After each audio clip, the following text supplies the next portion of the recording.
10 वर्ष अस्ट्रेलियामा बसे पछाडि एउटा कुरा चाहिँ मलाई समझमै आयो, समझमै आ गया। त्यो के रहेछ भनेदेखि चाहिँ develop country Australia, America, Canada, Europe, UK, यो देशमा के रहेछ भन्दाखेरि सिस्टम यस्तो राम्रो रहेछ कि जुन सिस्टमले चाहिँ गधालाई पनि मान्छे बनाउने रहेछ। सिस्टमले त्यो सिस्टम के हो म अहिले भनौँला।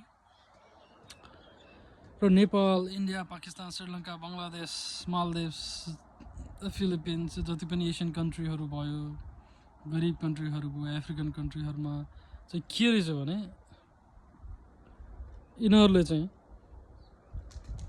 मान्छेलाई पनि गधा बनाउने सिस्टम रहेछ।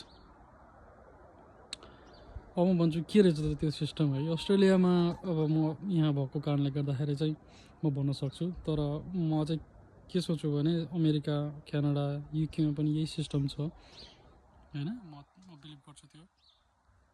यहाँ चाहिँ के गर्छ भने एउटा गधालाई पनि काममा ल्यायो भनेदेखि चाहिँ उसलाई यति राम्रो ट्रेनिङ दिन्छ कि के गर्नुहुने, के गर्नु नहुने, कसरी गर्ने, के कसो, र रिस्पोन्सिबिलिटी होइन, रिवार्ड, डन्डा सबै चिज मिक्स गरेर चाहिँ गधालाई पनि मान्छे बनाउने रहेछ।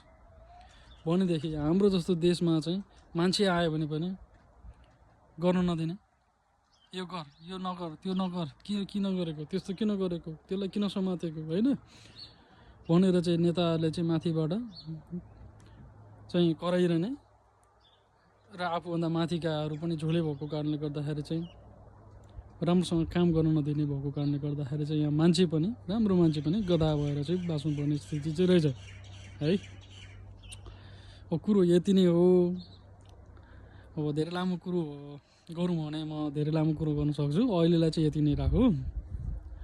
फेरि अर्को विषयमा चाहिँ फेरि कुरा गरौँ।